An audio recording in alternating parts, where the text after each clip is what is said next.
Dear brothers and sisters, welcome back to our channel. This is Dinakaran from Think Pharma YouTube channel.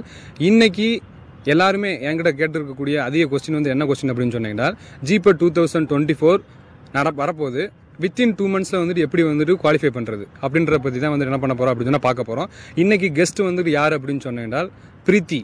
அவங்களுடைய பேர் வந்து பிரீத்தி. இப்போ இவங்க என்ன பண்றாங்க அப்படினு சொன்னா PhD பண்ணிக்கிட்டு இருக்காங்க. யாரு கீழ அப்படினு சொன்னா டாக்டர் சந்திரயா கோடு கீழ பண்ணிக்கிட்டு இருக்காங்க. இதுக்கு முன்னாடி MS வந்து எங்க பண்ணிருந்தாங்க அப்படினு சொன்னா கவுகாத்தில பண்ணிருந்தாங்க. யாரு கீழ அப்படினு சொன்னா டாக்டர் VGM நாயுடு அவங்களுக்கு கீழ வந்து என்ன பண்ணிருந்தாங்க அப்படினா பண்ணிருந்தாங்க. B.Pharm எங்க பண்ணாங்க அப்படினு சொன்னா நந்தா காலேஜ் ஆஃப் ஃபார்மசில வந்து என்ன பண்ணிருக்காங்க அப்படினா கம்ப்ளீட் பண்ணி முடிச்சிருக்காங்க. இப்போ ஏன் வந்து இவங்களை வந்து கெஸ்டா கூட்டி வரோம் அப்படினு சொன்னீங்கன்னா அவங்களுக்கு வந்துட்டு ரெண்டு விதமான எக்ஸ்பீரியன்ஸ் இருக்கும். ஒன்னு GPAT ப்ரிப்பேர் பண்ணிருப்பாங்க, நைப்பரும் ப்ரிப்பேர் பண்ணிருப்பாங்க, அண்ட் ஆல்சோ நைப்பர் PhD எக்ஸாம் வந்து என்ன பண்ணிருப்பாங்க அப்படினா ப்ரிப்பேர் பண்ணிருப்பாங்க. சோ அவங்க வந்துட்டு சொல்லும்போது உங்களுக்கு நிறைய வந்துட்டு உங்களுக்கு குழு வந்துட்டு என்ன பண்ணும் அப்படினா கிடைக்கும். சோ அவங்கள பத்தி தான் வந்து என்ன பண்ண போறோம் அப்படினா பார்க்க போறோம். அண்ட் ஆல்சோ GPAT எப்படி படிக்கிறது எல்லா क्वेश्चंस அவங்க கிட்ட நான் கேட்க போறேன். அவங்க வந்து என்ன பண்ணுவாங்க அப்படினா எக்ஸ்பிளைன் பண்ணுவாங்க. Hi Preethi. Hi Dinakaran, thank you. Okay, thank you. First question என்ன क्वेश्चन அப்படினு சொன்னேன்னா ஃபர்ஸ்ட் ஒரு பிரஷர் வந்துட்டு இருக்காங்க. GPAT எப்படி வந்துட்டு படிக்க ஸ்டார்ட் பண்றது பிரீத்தி? பிரஷரே வேணாம். ஓகே. GPAT வந்து ஈஸியான ஒரு எக்ஸாம் தான். ஓகே. நம்ம ஈஸின்னு நினைச்சு அதை ஃப்ரீயா படிக்கணும். ஓகே. GPAT பேட்டர்ன் வந்து நீங்கள் எல்லாமே ஆன்லைனில் பார்த்துருப்பீங்க. இப்போ எல்லாருமே அட்வான்ஸ்டாக இருக்கீங்க. எல்லாருமே ஆன்லைனில் என்னென்னு வந்து எங்களை விட இன்னும் ஃபிங்கர் டிப்ஸில் வச்சுருப்பீங்க. ஸோ இன்னொரு தடவை சொல்கிறேன்னா 125 questions இருக்குது. For 4 marks. Each question will carry 4 marks. Total of 500 marks வருது. அப்புறம் இப்போ நம்மளுக்கு கேட்டகரி பேசிஸில் கட் ஆஃப் மார்க்ஸ் பேஸ் பண்ணி அதில் நம்ம பாசிங் மார்க்ஸ் பார்க்க போகிறோம். ஸோ அந்த பாசிங் மார்க்ஸ் வந்து எவ்ரி இயர் வந்து அது சேஞ்ச் ஆகும். பட் இவ்வளோ நாள் ஹையஸ்ட்டாக வந்திருக்கிறது வந்து 180 marks வரைக்கும் வந்திருக்கு ஜென்ரல் கோட்டாவில். ஓகே. இது எப்படி கால்குலேட் பண்ணுறாங்கன்னா நீங்கள் அந்தந்த இயரோட கொஷின் பேப்பர் அதோடைய டஃப் இல்லை ஈஸி எவ்வளோ டிஃப்ரென்ஸ் இருக்கோ, ஈஸியாக இருக்கப்போ கட் ஆஃப் இன்க்ரீஸ் ஆகும், கஷ்டமாக இருக்கப்போ கட் ஆஃப் குறையும். இப்படி தான் வந்து நம்மளால் ஒரு டிசைட் பண்ண முடியும் கட் ஆஃப் மார்க்ஸை. ஸோ நம்ம வந்து மேக்ஸிமம் எவ்வளோ மார்க் எடுக்கிறதுன்னு அதை வச்சு ப்ரிப்பேர் பண்ணலாம். ஓகே. இப்போ கேட்டகரி வைஸ் நீங்கள் லாஸ்ட் இயர் என்னென்ன ரேஞ்சஸ் இருக்குன்னு ஒரு 5-6 இயர்ஸுக்கு பாருங்கள். ஓகே. பார்த்துட்டு இப்போ மேக்ஸிமம் நம்மளுக்கு எவ்வளோ கொஷின் அட்டன் பண்ணோம், இப்போ ஒரு 50 to 60 கொஷின் அட்டன் பண்ணிங்கன்னா into 4 கேல்குலேட் பண்ணிங்கனாலே நீங்கள் ஒரு நல்ல மார்க்ஸில் நீட்டாக பாஸ் பண்ணிடலாம். ஓகே. அதாவது நீங்கள் சொல்லிட்டீங்க ரொம்ப ப்ரெஷரே வேணாம் அப்படின்னு சொல்லிட்டு. ஆனால் வந்து நிறையா ஸ்டூடெண்ட்ஸ் வந்துட்டு என்ன பண்ணுறாங்க அப்படின்னு சொன்னால் ஃபர்ஸ்ட் அந்த பிகினிங்கில் வந்து ரொம்ப வந்து ஸ்ட்ரகிள் ஆகுறாங்க. ஸோ அதை எப்படி வந்துக்கிட்டு ஓவர் கம் பண்ணிட்டு வெளியே வர்றது? ஸ்ட்ரகிள் வந்து எப்போ ஆரம்பிக்கும்னா பிஃபோர் எக்ஸாம் டேட்டுக்கு முன்னாடி தான் அந்த ஸ்ட்ரகிள் ஆரம்பிக்கும். இப்போ நிறைய பேர் இப்போ மேக்ஸிமம் மெம்பர்ஸ் வந்து 3rd year 4th yearலேருந்தே ஸ்டார்ட் பண்ணிடுவீங்க. ஸோ 3rd year 4th yearன்றது அட்லீஸ்ட் 1 to 2 years டைம் இருக்குது. நீங்கள் டெய்லி பேசிஸில் உங்களோட B.Pharm சிலபஸே தரோவாக படிச்சுட்டு வந்தாலே ஈஸியாக கிளியர் பண்ணலாம். செகண்டாக இப்போது லாஸ்ட் மினிட்ல இப்போ ப்ரிப்பேர் பண்ண போகிறவங்க வந்து நல்லா ஷெட்யூல் பண்ணிக்கோங்க உங்கள் டைமை. மார்னிங் டு ஈவினிங் ஒரு அதுக்குன்னு கொஞ்சம் டைம் டெடிகேட் பண்ணாதான் இதை கிளியர் பண்ணுறது ஈஸியாக இருக்கும். ஜஸ்ட் பிகாஸ் நம்ம ஈஸின்னு சொல்லிட்டதால எல்லாமே நம்ம ஈஸியாக பண்ண முடியாது. நம்ம அதுக்கான ஷெட்யூல்ஸ் வந்து ப்ரிப்பேர் பண்ணணும். ஒரு பர் டேக்கு ஒரு 4 hours வச்சா கூட நீட்டாக கிளியர் பண்ணிடலாம். அடுத்து கொஸ்டின்ஸ் வந்துக்கிட்டு என்ன கொஸ்டின் அப்படின்னு சொன்னீங்கன்னா இம்பார்ட்டன்ட் சப்ஜெக்ட் வந்துக்கிட்டு GPATக்கு என்ன அப்படின்னு சொல்லிட்டு கேட்டிருக்காங்க. அதுக்கு என்ன சொல்கிறீங்க பிரீத்தி? இம்பார்ட்டன்ட் கொஸ்டின் சப்ஜெக்ட்ஸ் வந்து GPATோட பேட்டர்ன் எப்படி இருக்கும்னா 3 கேட்டகரிஸில் டிவைட் ஆகிருக்கும். Pharmaceutical chemistry, pharmaceutics, pharmacology. இது ப்ராடாக இப்படி டிவைட் ஆகிருக்கும். ஆனால் இப்போ ஃபார்மகாலஜிக்குள்ளே போனோன்னா ஃபஸ்ட் இயரில் இந்த பயோகெமிஸ்ட்ரியிலேருந்து லாஸ்ட் இயரில் வர ஃபார்மகாலஜி வரைக்கும் எல்லாமே உள்ளே இருக்கும். காக்னசி உள்ளே இருக்கும். காக்னசி கொஷின்ஸ் இருக்குது. வேறு ஃபார்மசூட்டிக்ஸ் வந்து industrial pharmacy, pharmaceutics formulation, pharmacy practice, jurisprudence எல்லாமே உள்ளே வரும். ஃபார்மசூட்டிக்கல் கெமிஸ்ட்ரியில் வந்து ஃபிசிக்கல் கெமிஸ்ட்ரியில் ஸ்டார்டிங் நம்ம ஆர்கானிக் கெமிஸ்ட்ரியில் பேசிக்கான கெமிக்கல் சிந்தசிஸ்லேருந்து லாஸ்ட்டாக இருக்க மெடிசனல் கெமிஸ்ட்ரி வரைக்கும் கொஷின்ஸ் இருக்கும். இதில் என்ன நம்மளுக்கு இதை எப்படி ப்ரிப்பேர் பண்ணுறது அப்படின்னா, நம்ம பிஃபார்ம் பொறுத்த வரைக்கும் நம்ம கொஷின்ஸ்க்கு ஆன்சர் 5 மார்க்கு 6 மார்க்கு 10 மார்க்கு அந்த மாதிரி படிச்சிருப்போம். இதில் எல்லாமே எம்சிக்யூ பேட்டர்ன். ஸோ எம்சிக்யூ பேட்டர்ன்றனால நம்மளுக்கு வந்து கான்செப்ட் தான் இம்பார்ட்டண்ட். கான்செப்டும் எக்ஸாக்டாக என்னென்ன இப்போ ஃபார் எக்ஸாம்பிள் சர்டன் டெஸ்ட் இருக்குது இல்லை சர்டன் ட்ரக்ஸ் இருக்குன்னா இதுதான் என்ன அப்படின்னு சொல்லிட்டு டைம் கன்ஸ்டன்ட்குள்ளே நம்ம ரீகால் பண்ணுறதுக்கு ரெடியாக வச்சுக்கணும். Okay okay. நெக்ஸ்ட் கொஸ்டின் வந்துட்டு என்ன அப்படின்னு சொன்னீங்கன்னா, அதாவது ஷெடியூல். இப்போது என்னைய பொறுத்தளவுக்கு எனக்கு வந்துட்டு மெடிசனல் கெமிஸ்ட்ரி வந்து ரொம்ப கஷ்டம். ஸோ அந்த மாதிரி நிறைய பேர்த்துக்கு ஒரு சில சப்ஜெக்ட் வந்து ரொம்ப கஷ்டமாக இருக்கும். ஸோ அந்த மாதிரி இருக்கவங்களுக்கு வந்துட்டு ஒரு ஷெடியூல் வந்துக்கிட்டு இப்படி இருந்தால் நல்லா இருக்கும், இப்படி இருந்தால் வந்துக்கிட்டு ஈஸியாக இருக்கும் அப்படின்னு சொன்னீங்கன்னா ஷெடியூல்ஸ் எந்த மாதிரி சொல்லுவீங்க? ஷெடியூல்ஸ் வந்து இப்போது அது பர்சன் டு பர்சன் டிஃபர் ஆகும். இப்போ நான் என்னோட பர்சனல் எக்ஸ்பீரியன்ஸ் நான் என்ன பண்ணுவேன்னா, எனக்கு பிடிச்ச சப்ஜெக்டை எனக்கு நல்லா தெரிஞ்ச சப்ஜெக்டை ஃபஸ்ட்டு படிச்சுக்குவேன். ஓகே. ஸோ எனக்கு நல்லா பிடிச்ச சப்ஜெக்ட் வந்து ஃபார்மகாலஜி, ஃபார்மசி ப்ராக்டிஸு, ஃபார்மசூட்டிக்ஸ் இதெல்லாம் ஃபஸ்ட்டு கவர் பண்ணிட்டு வரப்போவே மேஜராக நிறைய கவர் பண்ணிட்டோம் அப்படின்னு ஒரு கான்ஃபிடென்ஸ் இருக்கும் நம்மளுக்கு ஆன்சர் பண்ணுறப்போ.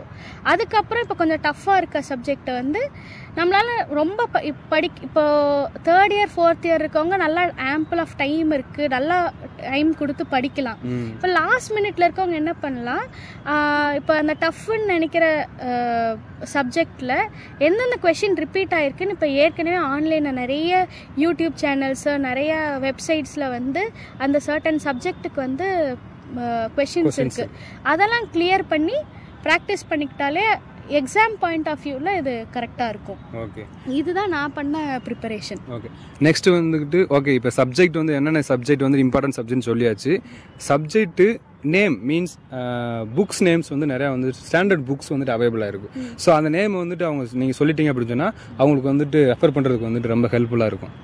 ஸ்டாண்டர்ட் புக்ஸ்னால் இப்போது நீங்கள் பிஃபார்ம் சிலபஸ் புக்ஸ் இருக்குது, அதவே வந்து நீங்கள் வந்து ஒரு மேஜராக சில புக்ஸ் படிச்சிருப்போம். இப்போ கேடி ட்ரிபாத்தி ஃபார்மகாலஜிக்கு, கொக்கேட் புக் வந்து ஃபார்மகாக்னசிக்கு, பியர்சன்ஸ் வந்து இட்ஸ் ஜிபேட் ப்ரிப்பரேட்டரி புக்கு, அதுவே வந்து சூட்டிக்ஸு இதுக்கெலாம் வரும். சுப்பிரமணியம் புக் இருக்கு சூட்டிக்ஸ்க்கு, மேத்தா புக் இருக்கு ஃபார்மசி ப்ராக்டிஸு, இது எல்லாருக்குமே. ஸோ இந்த மாதிரி மேஜரான சப்ஜெக்டை கவர் பண்ணாலே போதுமானது. இது இல்லாம இப்போ வந்து நல்லா நம்மளுக்கு கிடைச்சிருச்சு யூடியூப்ல, வெப்சைட்ஸ்ல, எல்லா இடத்துலையும். ஸோ அங்கே போய் நம்ம நல்லா சர்ச் பண்ணி படிக்கலாம். நிறைய புக்ஸ் அவைலபிளாக இருக்கு ஆன்லைனில். மார்க் டெஸ்ட் நிறைய அட்டென்ட் பண்ணுங்க. லைக் நம்ம புக் எக்ஸாமுக்கு படிக்கிற மாதிரி ஒரு வரியா படிக்கிறது வந்து அது வந்து வேஸ்ட் ஆஃப் டைம். நம்ம என்ன எப்படி படிக்கணும்னா, அது 1 மார்க் கொஷினுக்கு ஏற்ற மாதிரி நம்மளை வந்து ஸ்பீடும் கான்செப்டும் தான் கிளியர் பண்ணணும். அதுக்கேற்ற மாதிரி மார்க் புக்ஸு ஏற்கனவே வந்து ஜிபேட் கொஷின் பேப்பர்ஸ் எல்லாம் பார்த்தீங்கன்னா ப்ரிப்பரேஷன் வந்து ஈஸியாக இருக்கும். ஓகே. நெக்ஸ்ட் கொஸ்டின் வந்து என்ன கொஸ்டின் அப்படின்னு சொன்னால், இப்போது ஸ்டூடெண்ட்ஸ் வந்து என்ன பண்ண மாட்டாங்க அப்படின்னு சொன்னால், வீட்டில் உட்காந்துட்டு அவங்களே வந்துட்டு என்ன பண்ண மாட்டாங்க, செல்ஃப் ஸ்டடி பண்ண மாட்டாங்க. நிறைய பேர் என்ன கொஸ்டின் கேட்குறாங்க அப்படின்னு சொன்னால், இன்ஸ்டியூட் போய் படிக்கலாமா இல்லை செல்ஃப் ஸ்டடி வந்துக்கிட்டு ரொம்ப பெட்டராக இருக்குமா அப்படின்னு சொல்லி நிறையா கேட்குறாங்க. அதுக்கு என்ன கொஸ்டின் ஆன்சர் பிரீத்தி? இதுவுமே வந்து பர்சன் டு பர்சன் தான் வந்து டிஃபர் ஆகிறது. நான் வந்து இன்ஸ்டியூட் போனேன், என்னால் செல்ஃப் ஸ்டடி பண்ணவும் முடிஞ்சிச்சு. அதான் இதோட மேஜராக என்னன்னு பார்த்தீங்கன்னா, செல்ஃப் ஸ்டடி பண்ணுறதுக்கும் ஒரு இன்ஸ்டியூட்டில் ரெஜிஸ்டர் பண்ணி படிக்கிறதுக்கும் ஒரு மேஜரான டிஃப்ரென்ஸு. செல்ஃப் ஸ்டடி பண்ணும்போது நம்மளுக்கு எது எங்கே ஃபோக்கஸ் பண்ணணும்னு தெரியாது, எந்த சாப்டர் ஃபோக்கஸ் பண்ணணும்னு தெரியாது, அது எப்படியெல்லாம் கொஷின் கேட்பாங்கன்னு தெரியாது. அப்புறம் அதில் கீஸ்லாம் இருக்கும் ஃபிங்கர் டிப்ஸில் வச்சுக்கிறதுக்கு ஈஸியான மெத்தடாலஜிஸ், நிமோனிக்ஸ்லாம் நிறைய இன்ஸ்டியூட்டில் சொல்லி தருவாங்க. இது நம்ம வந்து கண்டுபிடிச்சி செல்ஃப் ஸ்டடி பண்ணுறதுக்கு லேட் ஆகும்.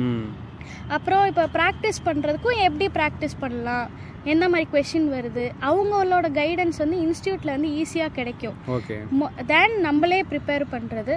ஸோ நான் வந்து இன்ஸ்டியூட் போகிறது வந்து ப்ரிஃபர் பண்ணுவேன். நான் வந்து ஜிடிசியில் வந்து படித்தேன்.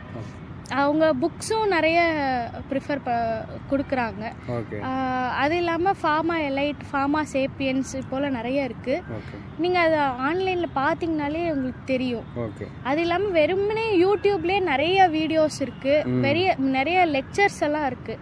அதெல்லாம் படித்து உங்கள் கான்செப்டை கிளியர் பண்ணிட்டாலே ஈஸியாக படிச்சிடலாம். ஓகே, அடுத்த கொஸ்டின் வந்துட்டு என்ன கொஸ்டின் அப்படின்னு சொன்னால் லாஸ்ட் கொஸ்டின். அதாவது இப்போ ஓரளவுக்கு வந்துட்டு ப்ரிப்பேர் பண்ணியாச்சு. நெக்ஸ்ட் வந்துட்டு எல்லாருமே வந்துட்டு தப்பு எங்கே பண்ணுறாங்க அப்படின்னு சொன்னால் அந்த 3 hours எக்ஸாமில் வந்துட்டு என்ன பண்ணுறாங்க அப்படின்னு நிறைய வந்துட்டு தப்பு பண்ணுறாங்க. ஸோ அதை எப்படி ஓவர் கம் பண்ணுறது, அந்த 3 years வந்துட்டு எப்படி வந்து யூட்டிலைஸ் பண்ணுறது, என்ன மாதிரி மெத்தடாலஜி இருந்தால் உங்களுக்கு வந்து நல்லா இருக்கும், எவ்வளோ கொஸ்டின்ஸ் வந்து எழுதினால் ஈஸியாக பாஸ் ஆகலாம், அண்ட் ஆல்சோ ரேங்க் ஹோல்டர் வந்துக்கிட்டு எத்தனை கொஸ்டின் எழுதணும், அதை சொல்லிட்டீங்க அப்படின்னு சொன்னால் இந்த கொஸ்டினோட என்ன பண்ணிக்கலாம் அப்படின்னு சொன்னால் நம்மளோட ரிவ்யூ வந்து முடிச்சுக்கலாம்.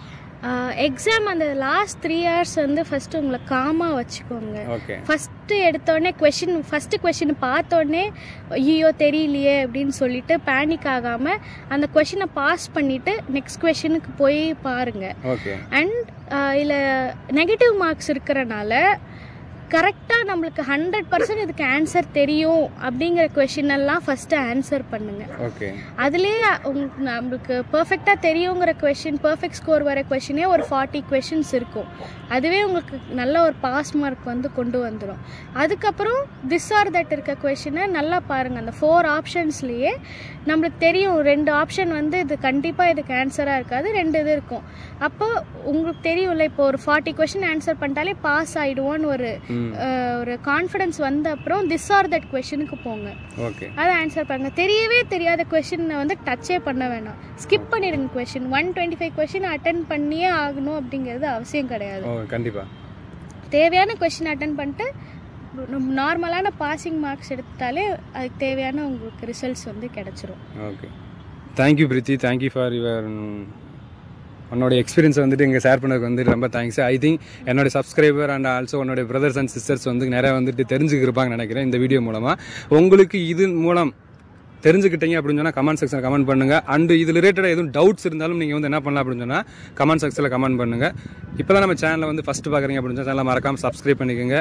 அண்டு ஜிபேட் வீடியோ இது மாதிரி உங்களுக்கு என்ன வேணும் அப்படின்னு சொன்னால் சேனலில் வந்து இருக்கக்கூடிய ஆல் அப்படின்ற ஆப்ஷனை வந்துட்டு கிளிக் பண்ணிக்கோங்க. அப்போ தான் நம்ம போடக்கூடிய வீடியோஸ் வந்து வரும். மறுபடியும் வந்துக்கிட்டு நான் என்ன சொல்லிக்கிறேன் அப்படின்னு சொன்னால் இங்கே கெஸ்ட்டாக வந்துருக்க பிரீத்திக்கு வந்துக்கிட்டு என்னுடைய திங்க் ஃபார்மா சேனலில் இருந்து தேங்க்யூ பிரீத்தி. தேங்க்யூ தினகரன் இந்த ஆப்பர்ச்சுனிட்டிக்கு. நான் ஜிபேட் வந்து 2021 தான் எழுதினேன். ஸோ இப்போ நிறைய சேஞ்சஸ் இருக்கும். இது வந்து பேசிக்காக இருக்க ஸ்ட்ராட்டஜிஸ் தான் நான் சொல்லியிருக்கேன். இன்னுமே நீங்களே என்ஹான்ஸ் பண்ணிங்கன்னா பெட்டராக உங்களுக்கு ஆப்ஷன்ஸ் இருக்கும். எல்லாருக்குமே all the best. Thank you Preethi. Thank you.